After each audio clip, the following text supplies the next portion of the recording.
నైరుతి బంగాళాఖాతంలో ఏర్పడిన తీవ్ర వాయుగుండం గంటకు 10 కిలోమీటర్ల వేగంతో ఉత్తర దిశగా కదులుతోంది. ఇవాళ మరింతగా బలపడి తుఫాన్గా మారే అవకాశం ఉందంటూ వాతావరణ శాఖ ఇప్పటికే హెచ్చరికలు జారీ చేసింది.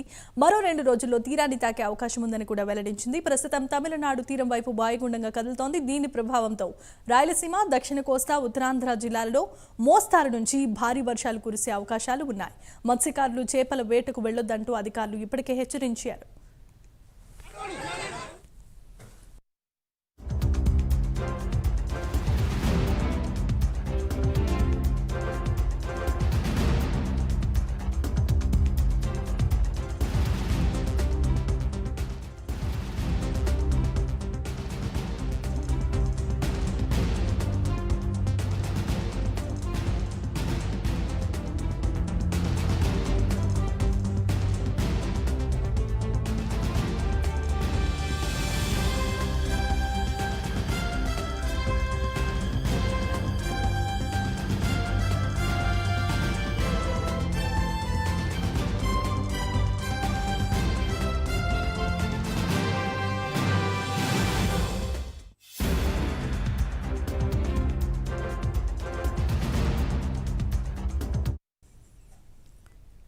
రైట్, ఇక వెదర్ రిపోర్ట్ చూస్తున్నాం. నైరుతి బంగాళాఖాతంలో ఏర్పడిన తీవ్ర వాయుగుండం గంటకు 10 కిలోమీటర్ల వేగంతో ఉత్తర దిశగా కదులుతోంది. ఇవాళ మరింత బలపడే అవకాశం ఉన్నట్లుగా తెలుస్తోంది. మరో 2 రోజుల్లో తీరాన్ని తాకే అవకాశం ఉందని వెల్లడించింది. ఇదే అంశానికి సంబంధించి మరిన్ని అప్డేట్స్ ను మా కరెస్పాండెంట్ హరిబాబు ఫోన్ ద్వారా అందిస్తారు. హరిబాబు, చెప్పండి. జిమీమా, ఏదైతే నైరుతి బంగాళాఖాతంలో ఆగ్నేయ బంగాళాఖాతంలో ఏర్పడినటువంటి అల్పపీడన ప్రాంతం దాదాపు చెన్నైకి 670 కిలోమీటర్ల దూరంలో కేంద్రీకృతమైంది. ఇది ఉత్తర వాయువ్య దిశగా ఇది ప్రయాణం చేస్తూ శ్రీలంక తీరాన్ని తాకుతూ చెన్నైకి వచ్చి చెన్నై వద్ద తీరం తాగే అవకాశం ఉన్నట్టని చెప్పని వాతావరణ శాఖ అధికారులు అంచనా వేస్తున్న పరిస్థితి కనిపిస్తుంది.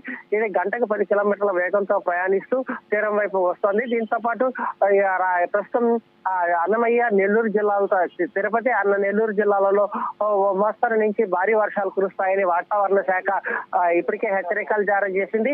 2 రోజుల పాటు ఇదే పరిస్థితి ఉంటుందని, వాతావరణంలో తేమ అధికంగా ఉండి చలిగాలులు వీస్తాయని చెప్పని, కాబట్టి ప్రజలు అప్రమత్తంగా ఉండాలని చెప్పని కూడా హెచ్చరికలు జారీ చేసిన పరిస్థితి అయితే కనిపిస్తుంది. రానున్న 3 రోజుల్లో, అంటే రానున్న 5 రోజుల్లో ఈ అల్పపీడనం తీరం తాకే అవకాశం ఉంది. కాబట్టి అతి భారీ వర్షాలు కురిసే అవకాశం ఉంది. కాబట్టి ప్రజలందరూ అప్రమత్తంగా ఉండాలని చెప్పని కూడా వాతావరణ శాఖ అధికారులు హెచ్చరిస్తున్నారు.